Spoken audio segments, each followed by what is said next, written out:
warahmatullahi wabarakatuh. Halo teman-teman, di sini sekarang kita akan membahas mengenai peradaban Islam pada masa Khalifah Utsman bin Affan dan Khalifah Ali bin Abi Thalib. Materi yang kita bahas pada kali ini mengenai 4 poin. Yang pertama yaitu biografi Utsman bin Affan. Yang kedua, masa kepemimpinan sampai masa berakhirnya kepemimpinan Khalifah Utsman bin Affan. Yang ketiga ada biografi Ali bin Abi Thalib. Dan yang terakhir ialah masa kepemimpinan Ali bin Abi Thalib sampai masa akhir kepemimpinan Ali bin Abi Thalib. Selanjutnya, mari kita masuk ke materi yang pertama yang akan disampaikan oleh saya sendiri, Sela Putri Widayana dengan NIM 12220700063. Biografi Utsman bin Affan. Utsman bin Affan memiliki nama lengkap yaitu Utsman bin Affan bin Abil As bin Umayyah bin Abdul Asyam bin Abdul Manaf al-Quraisy al-Umawi.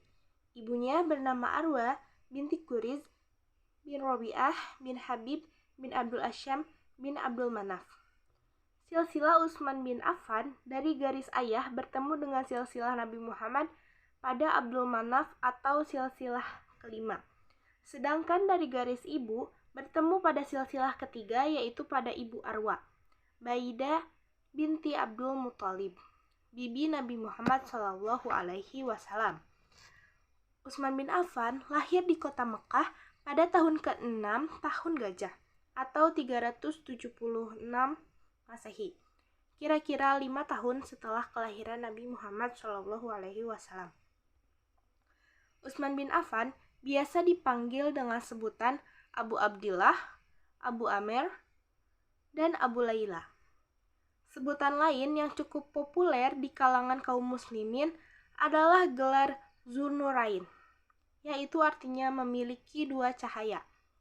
Setelah Utsman bin Affan menikah berturut-turut dengan dua putri Nabi Muhammad SAW.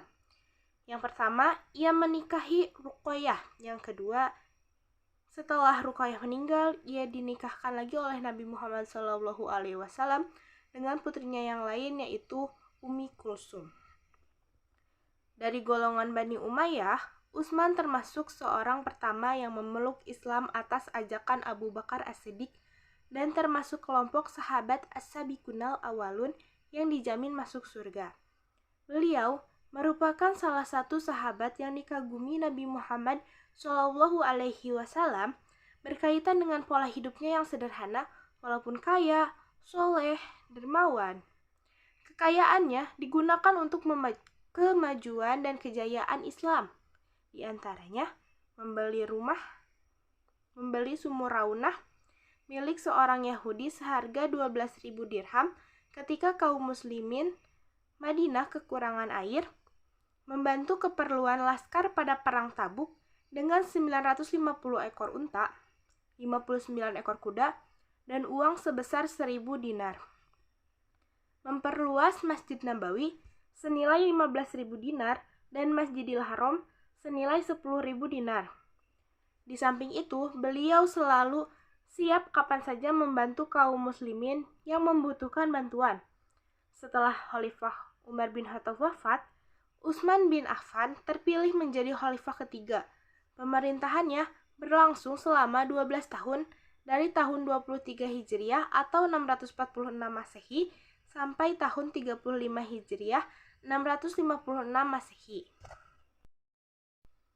Di akhir hayatnya, Utsman bin Affan dibunuh oleh salah seorang warga Mesir yaitu Al-Ghafiqi yang menuntut penyelesaian akibat kebijakannya yang meresahkan masyarakat. Masa kepemimpinan Utsman bin Affan. Khalifah Umar bin Khattab menentukan masa pemilihan dan musyawarah selama 3 hari dan memerintahkan supaya para anggota majelis syura melakukan musyawarahnya di salah satu rumah para anggota. Musyawarah yang dilakukan oleh majelis syura akhirnya membuahkan hasil. Abdurrahman bin Auf sebagai ketua di majelis syura mengumumkan pada hari itu juga ada pembahitan khalifah selanjutnya. Kaum muslimin melihat bahwa Utsman bin Affan sangat cocok menjadi khalifah ketiga. Kaum muslimin melihat bahwa sifat baik dan kedekatan yang sangat baik dengan Rasulullah yang menjadikan Utsman bin Affan menjadi khalifah. Pada masa pemerintahan Utsman bin Affan menerapkan beberapa sistem pemerintahan, yaitu bidang politik, bidang ekonomi, dan juga di bidang agama. Kemudian akhir pemerintahan Khalifah Utsman bin Affan ditandai dengan adanya tragedi pembunuhan Utsman bin Affan. Faktor-faktor yang menjadi penyebab timbulnya tragedi pembunuhan Khalifah Utsman bin Affan antara lain kemakmuran dan pengaruh pada masyarakat, karakter perubahan sosial, dan berbagai strategi yang digunakan untuk membangkitkan kemarahan rakyat.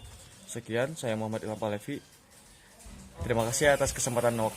Ali bin Abi Thalib dikenal sebagai salah satu khulafaur rasyidin di kalangan kaum muslimin. Nama Ali bin Abi Thalib sangat terkenal. Ia merupakan orang yang disebut sebagai as-sabiqunal awwalun atau orang yang paling awal memeluk agama Islam. Ali bin Abi Thalib diketahui merupakan sepupu dari Nabi Muhammad SAW.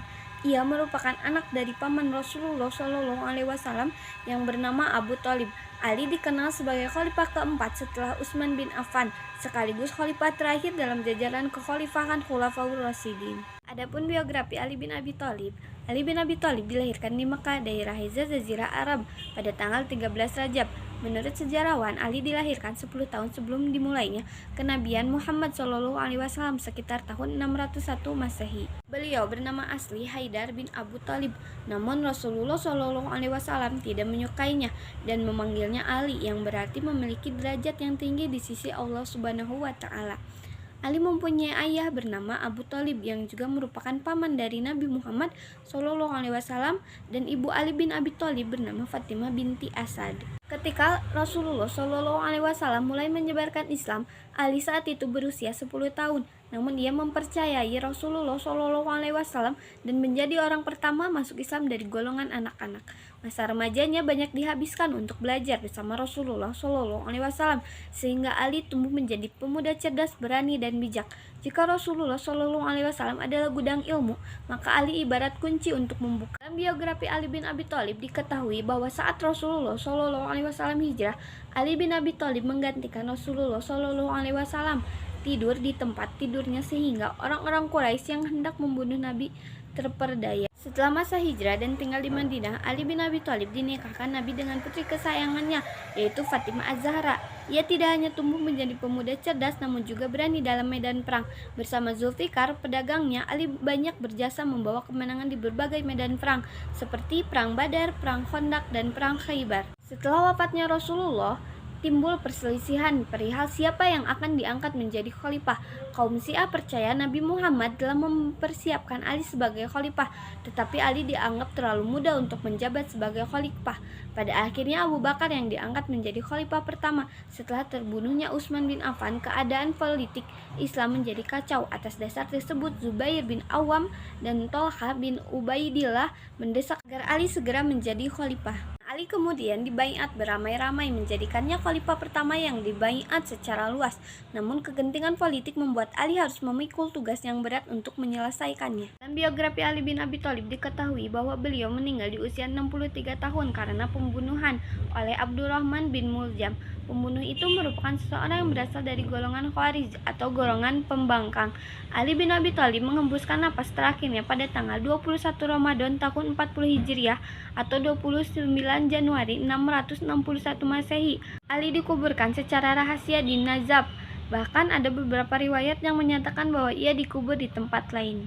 Baik, bismillahirrahmanirrahim. Halo viewers, perkenalkan nama saya Sofi Sofia dengan NIM 122070065. Selanjutnya akan menceritakan bagaimana proses pengangkatan Ali bin Abi Thalib juga pada masa kepemimpinannya. Baik, setelah peninggalan Utsman bin Affan atau setelah pembunuhan Utsman bin Affan, terjadi kekosongan kepemimpinan. Umat Islam pada saat itu kacau, balau, dan juga galau tentang siapa nih pemimpin yang dapat menggantikan Utsman bin Affan. Nah, pada saat itu atas urgensi umat tersendiri, dipilih salah satu orang yang mereka percayai di antara 4 orang yang telah disebutkan nama-namanya pada zaman Utsman bin Affan, yaitu ada Zubair, Sa'ad bin Abi Waqqas, Thalhah, juga Ali bin Abi Thalib. Nah, pada saat permusyawarahan bersama Abdurrahman bin Auf, umat dan juga beliau mengusungkan bahwasanya Ali bin Abi Thalib yang mereka percayai atau yang mempunyai karismatik tersendiri untuk menduduki masa jabatan khalifah. Nah, atas urgensi umat dan atas keputusan umat tersendiri, dipilihlah sosok Ali bin Abi Thalib dan kemudian beliau dibaiat di masjid. Akan tetapi tidak semuanya setuju membaiat Ali bin Abi Thalib, ada sekitar 17-20 orang yang tidak setuju atas pengangkatan Ali bin Abi Thalib sebagai khalifah. Tapi suara mereka itu dianggap pasif ya, karena lebih banyak orang yang ternyata mempercayai Ali bin Abi Thalib. Nah, pas kepercayaan jatuh nih kepada Ali bin Abi Thalib bahwasannya Ali bisa membimbing kita, pada saat itu pula terjadi awal mula kekacauan, awal mula pemberontakan, awal mula peperangan. Kenapa? Saat itu Tolha, Zubair, juga Aisyah mereka menuntut untuk klarifikasi atas pembunuhan Utsman. Kenapa? Pasalnya salah satu anak angkat Ali bin Abi Thalib yang bernama Muhammad ikut dalam pembunuhan Utsman bin Affan. Nah, dilihat dari proses pengangkatannya pun sangat tidak stabil ya, sangat ada gitu orang-orang yang terus saja memberontak hingga saat dibaiat juga. Perlu kita ketahui juga teman-teman bahwasanya pada masa pemerintahan Ali bin Abi Thalib ini ternyata banyak sekali loh ketidakstabilannya selain pemberontakan ya. Ada juga peperangan pada saat itu. Akan tetapi umat tetap mempercayai Ali bin Abi Thalib bahwasanya Ali bin Abi Thalib bisa membimbing kita atau membawa kita. Nah teman-teman, selanjutnya masuk pada masa kepemimpinan Ali bin Abi Thalib. Pada saat itu Ali bin Abi Thalib membuat beberapa kebijakan. Yang pertama, memberhentikan beberapa gubernur yang diangkat pada masa Utsman bin Affan, karena atas kepercayaan umat tersendirilah bisa memperbaiki kultur pengangkatan gubernur, bahwasanya tidak selamanya harus anak saudara gitu kan. Kemudian kedua, mengambil kembali harta tanah yang diberikan pada masa pemerintahan Utsman bin Affan, dikembalikan kepada Baitul Mal atau kas negara, yang pada akhirnya diberikan kepada orang yang lebih membutuhkan gitu. Nah, kemudian yang ketiga, meninggalkan kota Madinah dan menjadikan Kufah sebagai pusat pemerintahannya. Kebijakan-kebijakan yang dibuat oleh Ali bin Abi Thalib itu memang benar ya, bagus gitu, akan tetapi kurang tepat momentumnya. Kenapa? Karena ternyata pada saat itu kondisi belum juga stabil.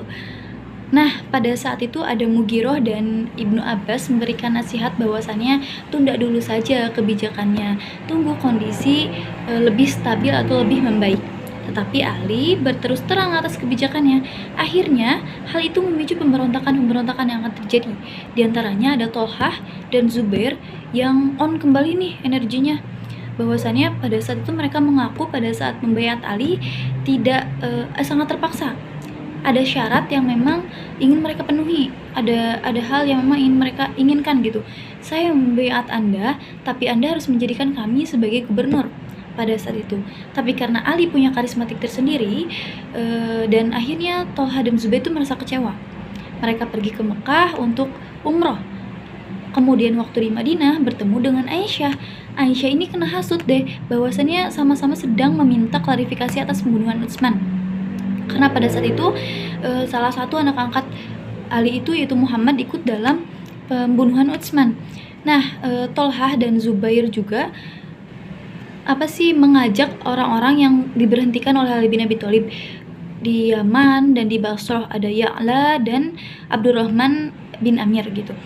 Akhirnya mereka mengumpulkan pasukan dan datang kepada Ali bin Abi Thalib dengan bawa pasukan menyerang bahwasannya kami itu ingin dijadikan sebagai gubernur. Nah, pada saat itu dinamakan Battle of Camel. Kenapa? Karena saat itu ada Aisyah yang mengendarai unta dari Madinah sampai ke Khairu, sampai ke dekat dengan Basrah, tempat perangnya itu. Akhirnya qadarullah, pada saat peperangan unta ini Zubair dan Tolhah terbunuh dan peperangan ini dimenangkan oleh Ali bin Abi Thalib. Lantas bagaimana dengan Aisyah? Aisyah selamat dan dipulangkan kembali ke Madinah Al-Munawwarah.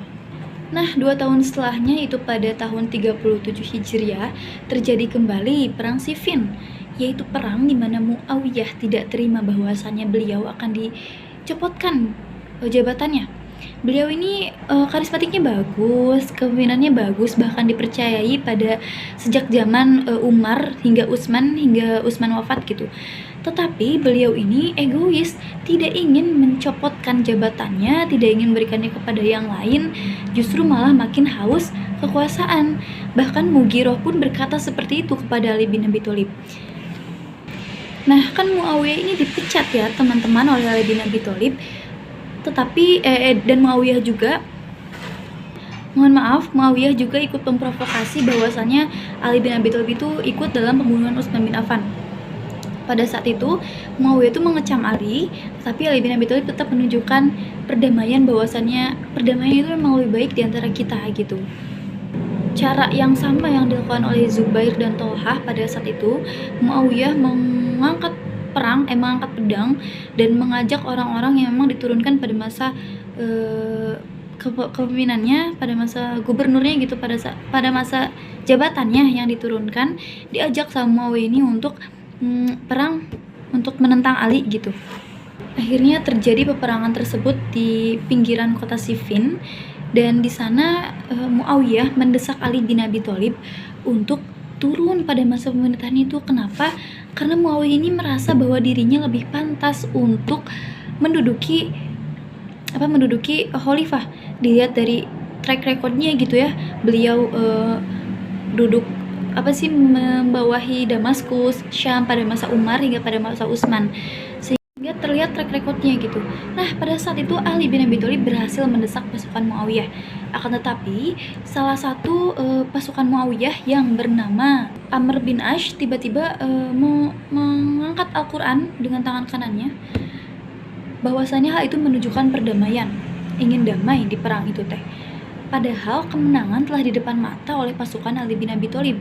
Nah, pada saat itu juga ada beberapa orang yang memang setuju untuk diadakannya perdamaian, sebagian yang lain tidak setuju. Perdamaian ini dinamakan arbitrase atau lebih dikenal dengan tahkim dalam nama Islam. Nah, ternyata tahkim ini menjadi salah satu penentu bahwasannya Ali bin Abi Thalib masih enggak atau menetapkah menjadi khalifah atau tidak. Pada saat itu pasukan Ali bin Abi Thalib diwakilkan oleh Amr bin Ash, Abu Musa Asy'ari, kemudian pasukan Muawiyah oleh Amr bin Ash, di mana Amr bin Ash ini teman-teman dikenal dengan kecakapannya berpolitik. Pada saat itu terjadi permusyawaratan yang sangat panas hingga pada akhirnya jabatan kekhalifahan jatuh kepada tangan Muawiyah bin Abi Sufyan, dan secara otomatis gugurlah Khalifah Ali bin Abi Thalib sebagai khalifah pada saat itu. Nah, pada saat Khalifah Ali bin Abi Thalib turun atau telah dinyatakan gugur sebagai khalifah, pengikut Ali bin Abi Thalib ternyata terpecah menjadi beberapa golongan. Di antaranya ada 3 golongan, teman-teman. Yang pertama, ada orang yang memang fanatik banget kepada Ali bin Abi Thalib, yang kita kenal dengan kaum Syiah. Kemudian yang kedua, ada kaum Murji'ah atau orang yang memang mendukung Ali bin Abi Thalib dari sejak ia dibaiat, tetapi tidak pernah ikut berkecimpung dalam permasalahan politik atau tidak pernah ikut membantu. Kemudian yang ketiga ada kaum Khawarij, di mana yang keluar dari barisan Ali bin Abi Thalib. Mereka ini tidak pro, tidak kontra kepada dua-duanya, kepada Muawiyah, kepada Ali bin Abi Thalib, tapi justru membentuk satu golongan tersendiri, karena bagi mereka la hukma illallah, atau tidak ada hukum melainkan hukum Allah yang paling damai.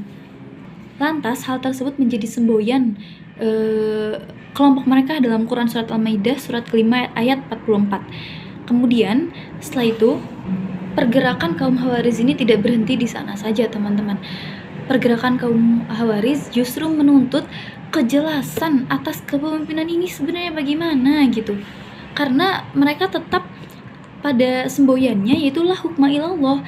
Mereka tetap pada dalil Al-Quran, yaitu Quran surat Al-Maidah ayat 44 tadi, bahwasanya tidak ada hukum yang lebih adil melainkan hukum Allah tersendiri. Tapi mereka melakukannya dengan cara yang salah, teman-teman. Nah, ketua pemimpin dari kaum Khawarij ini ada Abdullah bin Wahab Ar-Rasibi. Pada saat itu menentang keras atas tahkim ya, penyelesaian dari perang Siffin itu bagaimana, karena menurut mereka ada ketidakjelasan.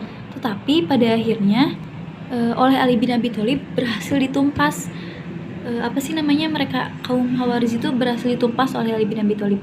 Nah, kenapa sih teman-teman sama Ali bin Abi Thalib ditumpasnya bukan sama Muawiyah? Ternyata pada saat itu, saat Ali bin Abi Thalib gugur pada masa khalifahnya, tidak resmi gugur, masih sedikitnya memegang jabatan jabatan khalifah. Kekalahan Khawarij pada saat peperangan itu yang dinamakan dengan Perang Nahrawan karena terjadi di kota Nahrawan menjadikan kaum Khawarij sangat benci kepada Ali bin Abi Thalib, juga kepada Muawiyah bin Abi Sufyan. Karena menurut mereka atas Muawiyah bin Abi Sufyan dan atas Amr bin Ash lah terjadi perpecahan kelompok ini. Pada saat itu, kaum Khawarij merencanakan pembunuhan kepada ketiga tokoh ini. Namun, pada akhirnya, hanya Ali bin Abi Thalib yang berhasil dibunuh pada saat itu oleh Abu Muljam pada saat perjalanannya ke Masjid Agung pada tanggal 17 Ramadan. Sedih sekali ya teman-teman, dimana orang baik dibunuh, ya Allah gitu. Dalam usianya yang ke-63 tahun, Ali bin Abi Thalib berhasil dibunuh pada saat itu dan berakhirlah masa kekhalifahannya dan muncullah kepemimpinan baru oleh Muawiyah bin Abi Sufyan yang beliau membangun dinasti, yaitu dinasti Umayyah.